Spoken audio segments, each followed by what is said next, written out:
Hello and very big welcome to Rehan's biology. मैं हूँ रेहान खान। स्वागत है आप सबका।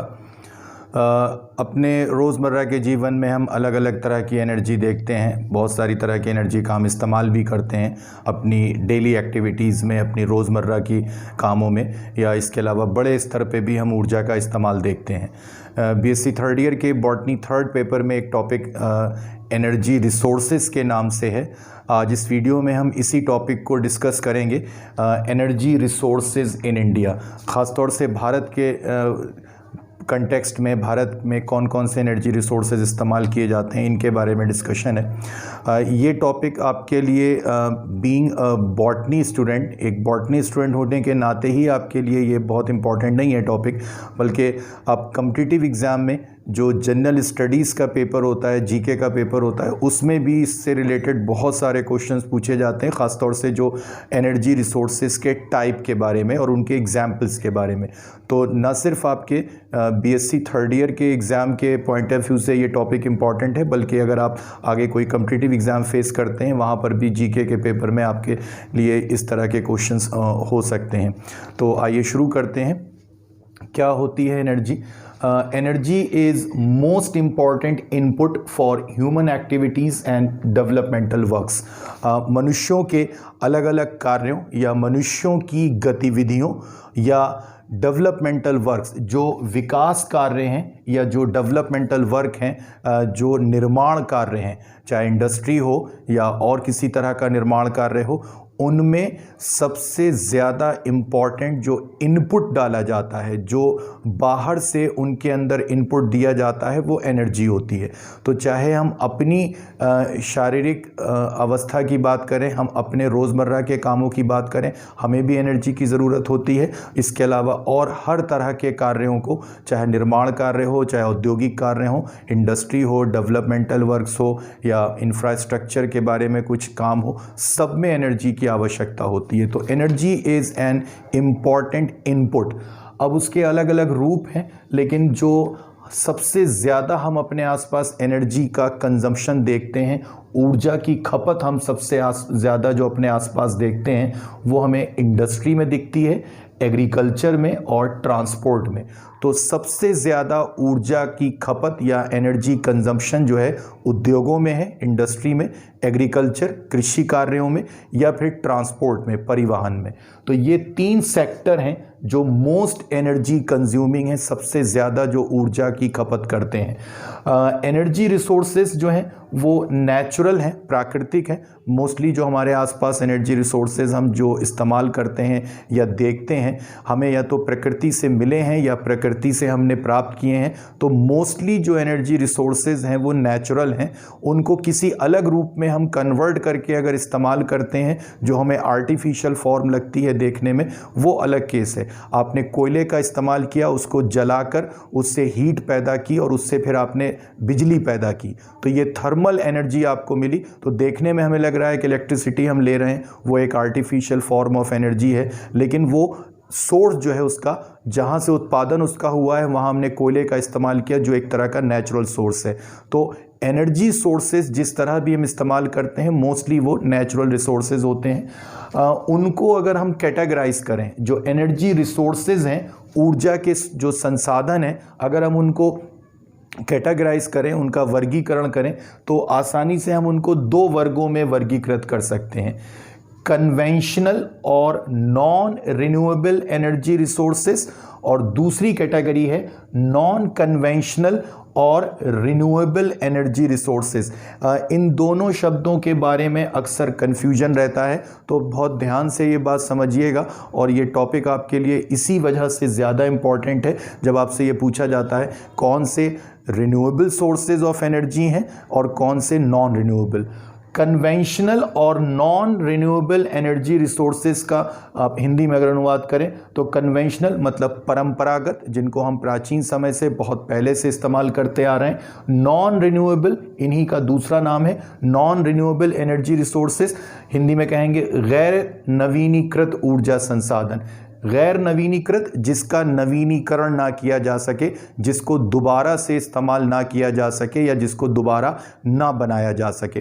तो शायद इसके नामों से ही आपको परिभाषा समझ में आ गई होगी कन्वेंशनल या नॉन रिन्यूएबल एनर्जी रिसोर्सेज, या अगर हिंदी में कहें परंपरागत अथवा गैर नवीनीकृत ऊर्जा संसाधन वो होते हैं विच कैन नॉट रिन्यू और रीयूज, यानी कि वो ऊर्जा संसाधन जिनको दोबारा ना बनाया जा सके या आसानी से ना बनाया जा सके, या जिनको एक बार ख़त्म होने पर दोबारा इस्तेमाल ना किया जा सके, उनको कन्वेंशनल या नॉन रिन्यूएबल एनर्जी रिसोर्सेज कहेंगे। परिभाषा के अकॉर्डिंग, परिभाषा के अनुसार ये सही नाम है नॉन रिन्यूएबल, लेकिन चूंकि वो नॉन रिन्यूएबल एनर्जी रिसोर्सेज जो हैं वो कन्वेंशनल भी हैं, परंपरागत भी हैं, हम उनको बहुत प्राचीन समय से इस्तेमाल कर रहे हैं, तो इसलिए एक अल्टरनेटिव नेम भी इस्तेमाल किया जाता है, एक दूसरा नाम भी इनके लिए इस्तेमाल किया जाता है, कन्वेंशनल एनर्जी रिसोर्सेज। कौन से हैं वो? एग्जाम्पल आपके लिए याद रखना सबसे इंपॉर्टेंट है, कोल,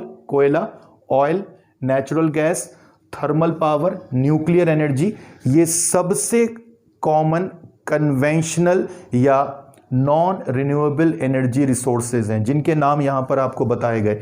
कोयला, तेल जिसको आप पेट्रोलियम भी कहते हैं, प्राकृतिक गैस, थर्मल पावर ताप ऊर्जा या तापीय ऊर्जा कहते हैं हिंदी में, न्यूक्लियर एनर्जी नाभिकीय ऊर्जा। तो ये ऐसे ऊर्जा स्रोत हैं जिनमें से कम कोयले का हम बहुत बरसों से, बहुत वर्षों से इस्तेमाल करते आ रहे हैं। इसके अलावा भी दूसरे जो इसमें एनर्जी रिसोर्सेज हैं ये भी बहुत परंपरागत रूप से हम लोग बहुत पहले से इस्तेमाल कर रहे हैं, लेकिन इनके निर्माण की एक क्रिया है और वो बहुत लंबी क्रिया है, और एक बार अगर ये ख़त्म हो जाएंगे इनके भंडार तो दोबारा से उनका बनना बहुत मुश्किल है। कम से कम मनुष्यों के जीवन काल में जो माना जा रहा है कि आगे चलकर कभी ना कभी दुनिया ख़त्म होगी और मनुष्यों का जीवन समाप्त होगा शायद, तो जब तक दोबारा मनुष्यों का जीवन आएगा या मनुष्यों का ये जीवन जब तक चलेगा उस समय दोबारा ये बनकर हमें मिल पाएंगे, ये पॉसिबल नहीं लगता है। तो इसलिए ये ऐसे ऊर्जा स्रोत हैं जिनका एक निश्चित भंडार है, अगर हम ज़रूरत से ज़्यादा उनका इस्तेमाल करेंगे तो वो एक ना एक दिन ख़त्म हो जाएंगे और उसके बाद दोबारा उनका बनना मुश्किल होगा। तो ये एक बार इस्तेमाल करने पर ख़त्म हो जाने वाले ऊर्जा संसाधन हैं, यानी कि जिनका यूज़ नहीं हो सकता है या जिनका रिन्यूएबल नहीं हो सकता है, यानी कि जिनका नवीनीकरण नहीं होगा, एक बार ख़त्म होने के बाद दोबारा बनने की क्रिया इनकी नहीं हो सकती है, या फिर वो आसान नहीं है, बहुत लंबी क्रिया है। जैसे एग्जाम्पल के तौर पर कोयले का बनना करोड़ों साल में ये क्रिया पूरी होती है, और अगर ये क्रिया अभी कोयले का भंडार ख़त्म हो जाए और उसके बाद ये क्रिया शुरू हो तो शायद मानव जीवन बचेगा भी नहीं उस समय तक, जब तक कि ये कोयला दोबारा बन के ऊर्जा के स्रोत के रूप में हमारे पास पहुंचेगा। तो इसलिए ये निश्चित मात्रा में इनके भंडार पाए जाते हैं और उनका दोबारा से बनना संभव नहीं होता है। तो कन्वेंशनल या नॉन रिन्यूएबल रिसोर्सेज जो हैं एनर्जी के, वो हम बहुत बड़े पैमाने पर अपने आसपास देखते हैं। चूंकि उनके निश्चित भंडार हैं, एक ना एक दिन समाप्त होंगे, तो इसलिए अब जोर दिया जा रहा है इस बात पर कि हम ऐसे ऊर्जा संसाधनों का इस्तेमाल शुरू करें या ऐसे ऊर्जा संसाधन खोजें जिनको हम इस्तेमाल करें और वो ख़त्म भी ना हो, यानी कि उनका दोबारा से बनना आसान हो, उनका नवीनीकरण आसान हो, उनका रीयूज़ किया जा सके। तो वही ऊर्जा स्रोत कहलाते हैं नॉन कन्वेंशनल और renewable energy resources. Non conventional यानी कि गैर परंपरागत, हम उनको परंपरागत रूप से इस्तेमाल नहीं कर रहे हैं, हमने उनको पिछले बहुत सैकड़ों बरसों में इस्तेमाल नहीं किया है, हाल फिलहाल में हमने उनका इस्तेमाल शुरू किया है। तो ऐसे ऊर्जा स्रोत जो जल्दी ही आधुनिक समय में बहुत जल्दी ही उनकी खोज की गई है, बहुत जल्दी ही उनकी टेक्निक डेवलप हुई है और उनका इस्तेमाल शुरू हुआ है, तो वो परंपरागत रूप से हमारे जीवन का हिस्सा नहीं थे और हमारे लिए ऊर्जा का स्रोत भी नहीं थे पहले, और उसके अलावा वो एक बार ख़त्म होने पर दोबारा से बन सकते हैं, यानी कि उनका रीयूज़ हो सकता है, उनका रेनोवेशन या रिन्यूएबल उनका होना पॉसिबल है। तो रिन्यूएबल एनर्जी रिसोर्सेज या नॉन कन्वेंशनल एनर्जी रिसोर्सेज, जिनको हिंदी में हम गैर परंपरागत अथवा नवीनीकृत ऊर्जा संसाधन कहेंगे, नाम में लिखा हुआ है नवीनीकृत, जिसका नवीनीकरण किया जा सके, जिसका रिन्यूएबल किया जा, जिसको रिन्यूएबल हो या जिसका रेनोवेशन किया जा सके। तो जो भी ऊर्जा स्रोत एक बार ख़त्म होने पर दोबारा बन सकते हैं वो इस कैटेगरी में है। और इसमें जो शामिल हैं देखिए, सोलर एनर्जी जिसको हम सौर ऊर्जा कहते हैं, विंड एनर्जी पवन ऊर्जा, टाइडल एनर्जी ज्वारीय ऊर्जा, जियोथर्मल एनर्जी, बायोमास, ये सबसे कॉमन नॉन कन्वेंशनल और रिन्यूएबल एनर्जी रिसोर्सेज हैं। आने वाला समय इन्हीं तरह के एनर्जी रिसोर्सेज का है, क्योंकि ये जो कन्वेंशनल रिसोर्सेज हैं एनर्जी के, महंगे भी हैं, एक ना एक दिन समाप्त होंगे, बहुत ज़्यादा उनका मनुष्य इस्तेमाल कर रहे हैं। और आने वाले समय में ये एनर्जी रिसोर्सेज जो हैं सस्ते होंगे, आसानी से सुलभ होंगे, एनवायरनमेंट पे उनका कोई इफ़ेक्ट नहीं होगा। ये जो एनर्जी रिसोर्सेज हैं ये इको फ्रेंडली नहीं है, इनसे प्रदूषण की समस्या उत्पन्न होती है। तो इसलिए इस तरह के रिसोर्सेज जो आगे चलकर हमें बहुत सस्ते में मिलेंगे, जिनका वातावरण पर कोई दुष्प्रभाव नहीं होगा, और जब तक हम चाहें तब तक उनका इस्तेमाल कर सकते हैं, क्योंकि वो प्रकृति में बहुत असीमित रूप में हैं और लगातार बनते रहते हैं। तो आगे फ्यूचर में, भविष्य में इसी तरह के एनर्जी रिसोर्सेज का इस्तेमाल बढ़ेगा। अभी भी हो रहा है, लेकिन एक लिमिटेड स्केल पर, एक निश्चित स्तर पर, बहुत ज़्यादा मात्रा में नहीं। तो जो कन्वेंशनल या नॉन रिन्यूएबल एनर्जी रिसोर्सेज हैं, आइए इनमें से कुछ की बात करते हैं। और इनमें जो सबसे इम्पॉर्टेंट है हमारे लिए वो कोयला या कोल। जितना भी भारत में ऊर्जा कंजम्पशन या एनर्जी कंजम्पशन होता है, जितनी भी ऊर्जा की खपत होती है, उसमें से लगभग 30% जो है वो कोयले के रूप में होती है। तो कोयला जो है भारत में हमारी ऊर्जा की आवश्यकता का 30% भाग पूरा करता है। ये एक तरह की सेडिमेंट्री रॉक है, एक तरह की रूपांतरित चट्टानें हैं, और जो प्लांट फॉसिल्स हैं, जो पौधों के जीवाश्म हैं, ज़मीन में किसी कारणों से दबकर नष्ट हो गए, उनका कार्बोनाइजेशन हुआ, यानी कि उन पर कार्बन का जमाव शुरू हुआ। तो ऐसे प्राचीन काल में पाए जाने वाले पेड़ पौधे जिनके फॉसिल बन चुके हैं, जिनके जीवाश्म बन चुके हैं, जीवाश्म जो हैं वो पुराने समय में पाए जाने वाले जीवधारियों के शरीर के अवशेष होते हैं, यानी कि डेड प्लांट और एनिमल बॉडीज़ के रिमेन्स होते हैं, जो चट्टानों की परतों के बीच में, रेत के नीचे, मिट्टी के नीचे पाए जाते हैं, लेकिन केवल निशान या चिन्ह के रूप में, उनका कोई शरीर का अवशेष नहीं होता है। तो वही फॉसिल जो हैं कार्बोनाइजेशन के बाद कोयले में बदल जाते हैं। लेकिन ये क्रिया इतनी आसान नहीं है, लाखों करोड़ों साल लगते हैं इसमें। और अभी माना जाता है जो कोयला हम इस्तेमाल कर रहे हैं वो मीसोजोइक एरा के कार्बोनीफेरस पीरियड में बना था, जो आज से कई करोड़ साल पहले का समय था। तो करोड़ों साल पहले जो फॉसिल पौधे बन गए थे वो अब कोयले के रूप में हमें खानों से प्राप्त होते हैं, जिनका इस्तेमाल हम फ्यूल के रूप में करते हैं। तो अब आप याद रखिएगा, कोयला एक तरह का रूपांतरित फॉसिल है, इसीलिए इसको फॉसिल फ्यूल भी कहते हैं, यानी कि जीवाश्म ईंधन। तेल भी उसी तरह का है, पेट्रोलियम भी उसी तरह का ऊर्जा संसाधन है, वो भी फॉसिल से परिवर्तित हुआ है, वो भी एक तरह का फॉसिल फ्यूल है। तो कोयला जो है वो एक बहुत बड़ा हमारे लिए ऊर्जा का स्रोत है भारत में, और पूरे विश्व में 600 बिलियन टन कोयले के भंडार हैं माने जाते हैं, जिनमें से 200 बिलियन टन अभी तक हमने प्राप्त किया है। शायद जो नए आंकड़े हैं उसके हिसाब से लगभग 280 बिलियन टन तक कोयला प्राप्त कर लिया गया है पूरी दुनिया के अलग अलग हिस्सों में। लेकिन माना यह जाता है कि जितना ज़्यादा हम मात्रा में कोयला इस्तेमाल कर रहे हैं, मुश्किल से अगले 200 से 250 साल तक के लिए हमारे पास कोयला है, उसके बाद नहीं रहेगा। और जब ये दोबारा अगर बनना शुरू होता है तो उसमें करोड़ों साल लगेंगे, और शायद दोबारा से मनुष्यों के जीवन में ये कोयला जो है नहीं बन पाएगा। तो ये जो निश्चित मात्रा में इसके भंडार हैं एक ना एक दिन ख़त्म होंगे, और उसके बाद कोयले का हमारे पास जो ऊर्जा स्रोत है ये समाप्त हो जाएगा। भारत में भी कोयले का अच्छा स्रोत पाया जाता है। पूरी दुनिया में जितना कोयला है उसका 5% भारत में है।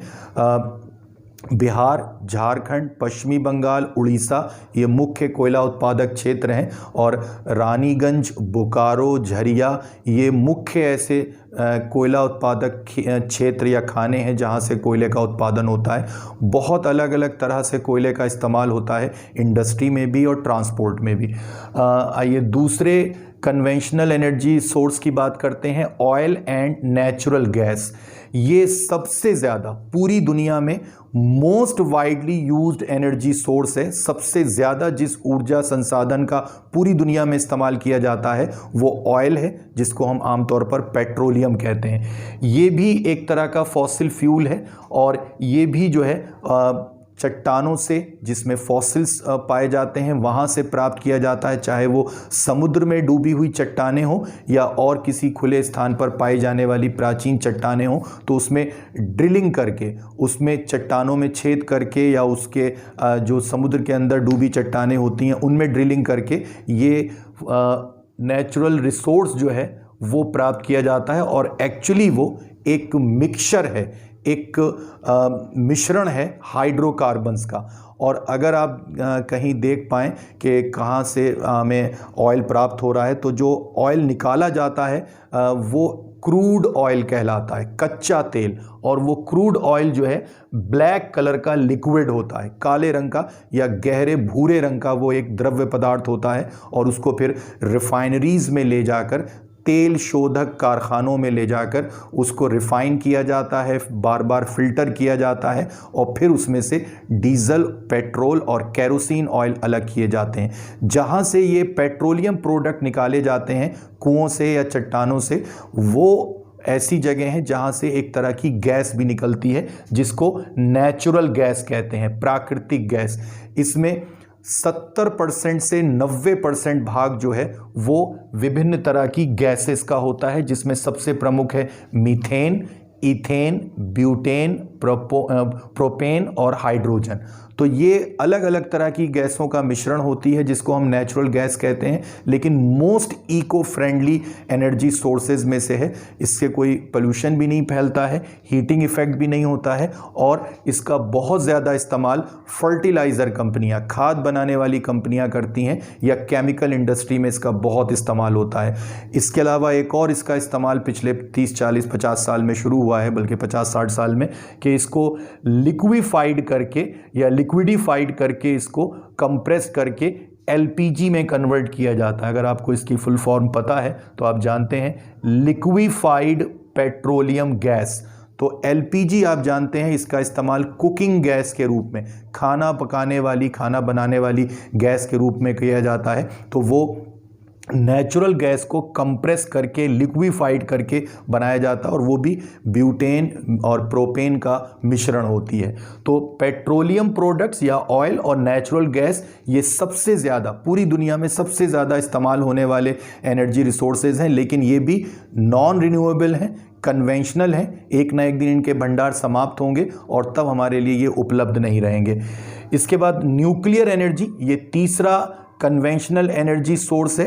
ये भी सबसे ज़्यादा इको फ्रेंडली माना जाता है, जिसकी वजह से कोई प्रदूषण नहीं होता है। और इसमें जो है किसी रेडियो एक्टिव, किसी रेडियोधर्मी तत्व या रेडियो एक्टिव एलिमेंट का लगातार फिशन कराया जाता है, विखंडन कराया जाता है। और उसके विखंडन से जो ऊर्जा उत्पन्न होती है उसका इस्तेमाल बिजली बनाने में करते हैं। टरबाइंस चलाई जाती हैं बड़ी बड़ी उससे, और फिर उससे ऊर्जा का उत्पादन किया जाता है।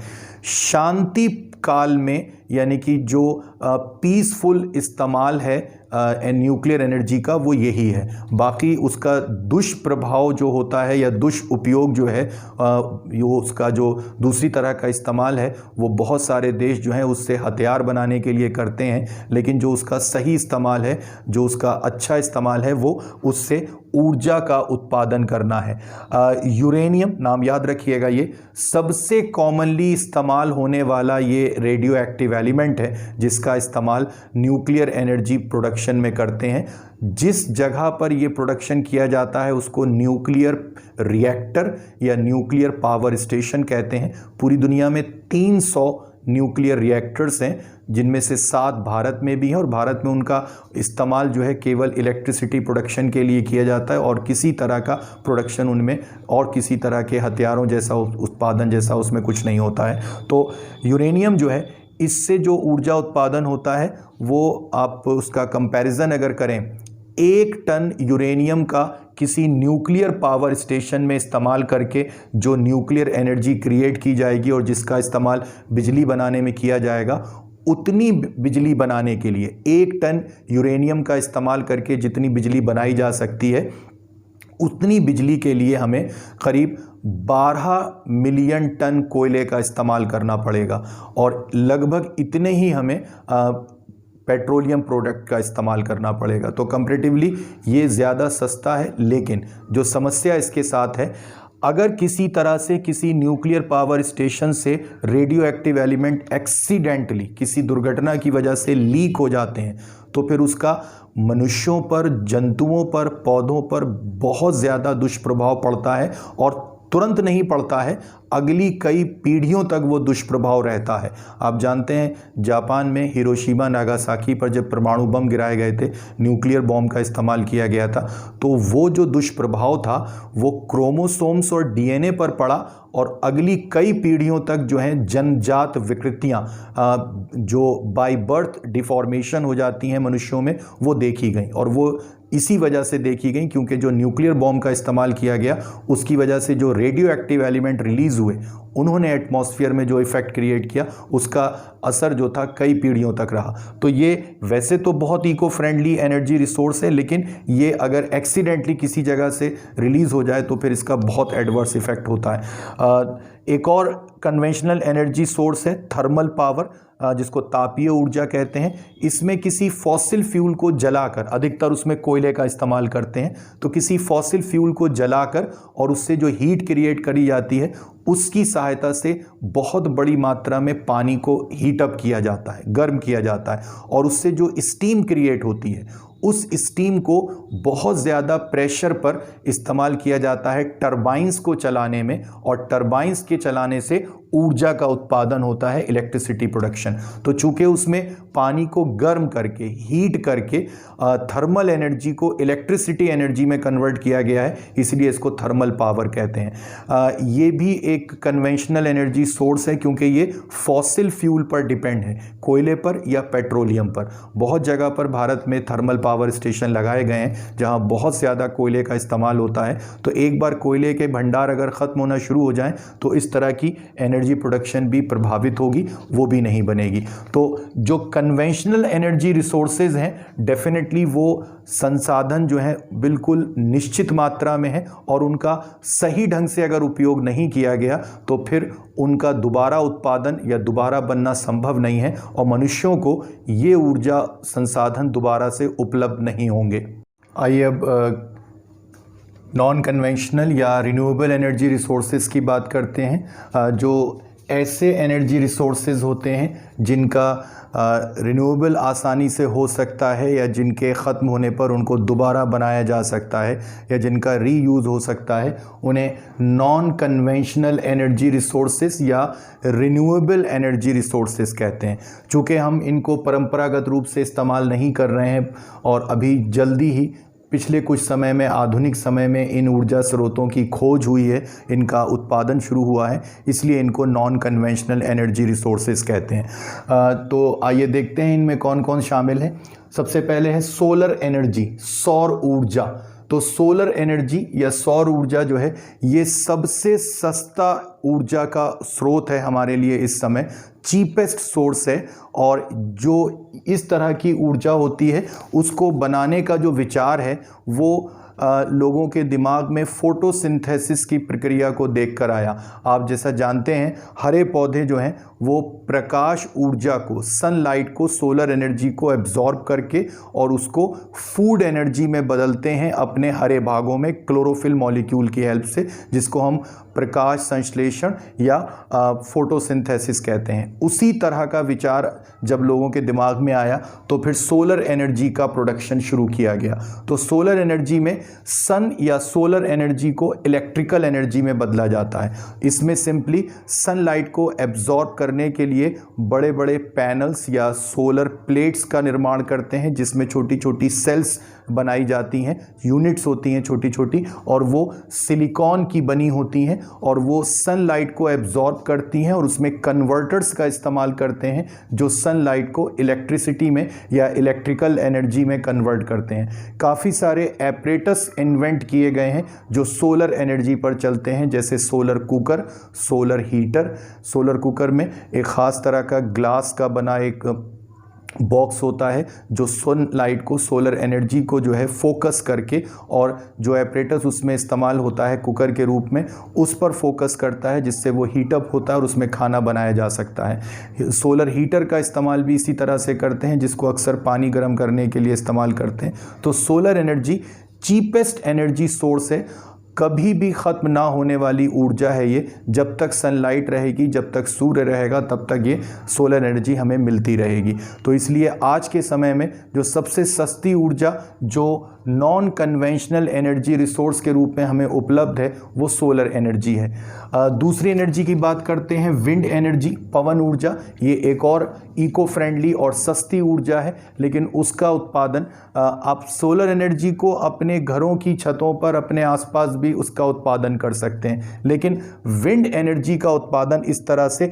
इंडिविजुअल लेवल पर नहीं हो सकता है। ज़्यादातर कोस्टल एरियाज, समुद्र तटीय क्षेत्र, हिल टॉप, छोटी छोटी गोलाकार पहाड़ियों का ऊपरी भाग, या फिर ओपन फील्ड्स, खुले मैदान, बहुत बड़े खुले मैदान, वहाँ पर ऊर्जा का उत्पादन जो है पवन ऊर्जा के रूप में हो सकता है। यानी कि विंड एनर्जी आप इन जगहों पर आसानी से बना सकते हैं, और इसके लिए विंड मिल्स का इस्तेमाल करते हैं। बहुत बड़ी बड़ी पवन चक्कियाँ होती हैं, बहुत बड़े टावर पे वो खड़े हुए लगातार घूमने वाले पंखे जैसी संरचनाएं होती हैं, और उनसे जो है टरबाइंस जुड़ी होती हैं। तो वो पवन ऊर्जा जो विंड वेलोसिटी के आधार पर जब वो पवन चक्कियां घूमती हैं, तो उनकी वजह से जो एनर्जी क्रिएट होती है, काइनेटिक एनर्जी, उसका इस्तेमाल इलेक्ट्रिकल एनर्जी बनाने में किया जाता है टरबाइंस की सहायता से। अब उसमें कई सारी छोटी छोटी शर्तें हैं। सबसे इम्पॉर्टेंट विंड वेलोसिटी, जहां पर कम से कम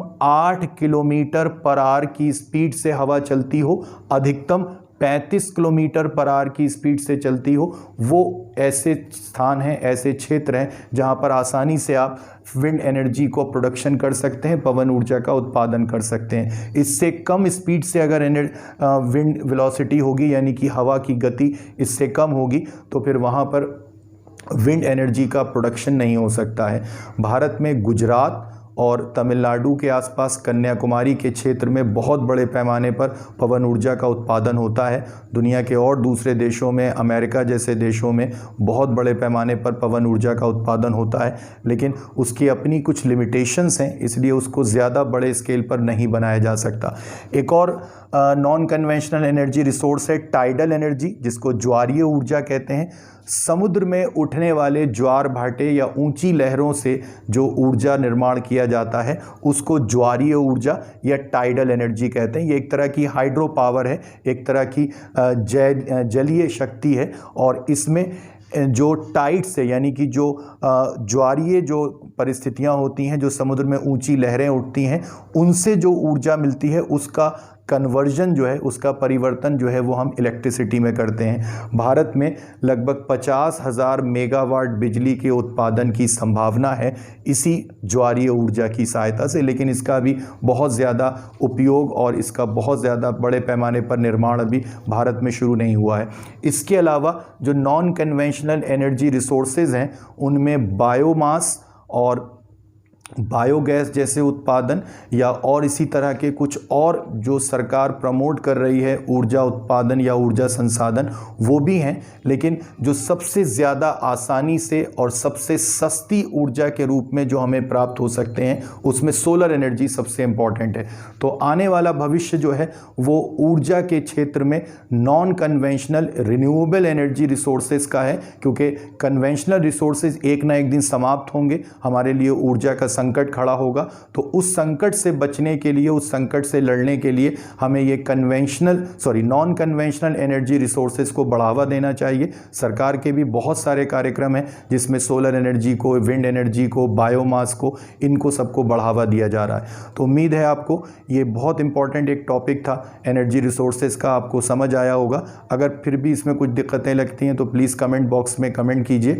जो लोग आज पहली बार रेहांस बायोलॉजी पर आए हैं, प्लीज़ सब्सक्राइब कीजिए चैनल को। आपको बहुत सारे अपने एग्ज़ाम के पॉइंट ऑफ व्यू से इंपॉर्टेंट टॉपिक्स पर आपको इसी तरह के वीडियो लेक्चर्स देखने को मिलेंगे। तो प्लीज़ जुड़े रहिए रेहांस बायोलॉजी से, सब्सक्राइब कीजिए, शेयर कीजिए और लाइक कीजिए।